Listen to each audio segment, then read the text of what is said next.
ಇವಾಗ Agniveer exam complete ಆಯ್ತು. ಹಾಗೆ ನಾನು ಫಿಸಿಕಲ್ಗೋಸ್ಕರ ರೆಡಿ ಆಗ್ತಾ ಇದ್ದೀನಿ. ಹಾಗೇನೆ ಫಿಸಿಕಲ್ಗೋಸ್ಕರ ಏನೆಲ್ಲ ಡಾಕ್ಯುಮೆಂಟ್ಸ್ ನ ರೆಡಿ ಮಾಡಿ ಇಟ್ಕೋಬೇಕಂತ ಹೇಳ್ಬಿಟ್ಟು ಸೊ ತುಂಬಾ ಜನನೇ ಕೇಳ್ತಾ ಇದ್ರು. ಹಾಗಾಗಿ ಈ ಒಂದು ವಿಡಿಯೋದಲ್ಲಿ ಸೊ ಇಂಪಾರ್ಟೆಂಟ್ ಡಾಕ್ಯುಮೆಂಟ್ಸ್ ಬಗ್ಗೆ ಮಾತಾಡೋಣ. ಹಾಗಾಗಿ ಈ ಒಂದು ವಿಡಿಯೋನ ಸೇವನೆ ಮಾಡ್ಕೊಳ್ಳಿ. ಹಾಗೆ ನಿಮ್ಮ ಫ್ರೆಂಡ್ಸ್ಗೂ ಫ್ಯಾಮಿಲಿಗೂ ತಪ್ಪದೆ ಶೇರ್ನ ಮಾಡಿ.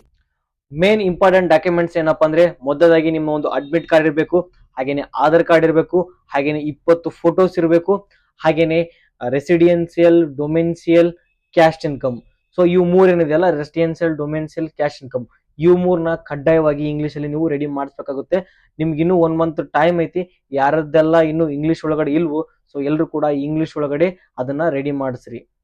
ಅದಾದ್ಮೇಲೆ ನಿಮ್ದು SSLC ಮಾರ್ಕ್ಸ್ ಕಾರ್ಡ್ ಇರಬೇಕಾಗುತ್ತೆ. ಹಾಗೇನೆ ಕೋರ್ಟ್ ಅಫಿಡಿವಿಟ್ ಅಂತ ಬರುತ್ತೆ, ಸೊ ಅದು ಕೂಡ ಇರಬೇಕಾಗುತ್ತೆ. ಅದೇನು ಇವಾಗ ಇಂಪಾರ್ಟೆಂಟ್ ಇಲ್ಲ, ನಿಮ್ದು ರ್ಯಾಲಿ ನಿಯರ್ ಬೈ ಇದ್ದಾಗ ನಾನು ನಿಮ್ಗೆ ಅದ್ರ ಬಗ್ಗೆ ಹೇಳ್ತೀನಿ. ಅದೇನು 1 ಡೇ 2 ಡೇ ರೆಡಿ ಮಾಡ್ಕೋಬಹುದು. ಸೊ ಇಷ್ಟೆಲ್ಲ ನೀವು ಇಂಪಾರ್ಟೆಂಟ್ ಡಾಕ್ಯುಮೆಂಟ್ಸ್ ನ ರೆಡಿ ಇಟ್ಕೊಂಡಪ್ಪ ಅಂದ್ರೆ ಸೊ ನೀವು ನೆಕ್ಸ್ಟ್ ಫಿಸಿಕಲ್ ಹೋಗುವಾಗ ಬಹಳ ಅಂದ್ರೆ ಬಹಳ ಹೆಲ್ಪ್ ಆಗುತ್ತೆ. ಇಷ್ಟ ಆಗಿತ್ತು ಈ ಒಂದು ವಿಡಿಯೋನ ಅಪ್ಡೇಟ್. ಸೊ ಇದೇ ರೀತಿ ಇನ್ನೂ ಹೆಚ್ಚಿನ ಅಪ್ಡೇಟ್ಸ್ಗಳಿಗಾಗಿ ಸೊ ನಮ್ಮ ಒಂದು ಪೇಜ್ ನ ಫಾಲೋನ ಮಾಡ್ಕೊಳ್ಳಿ.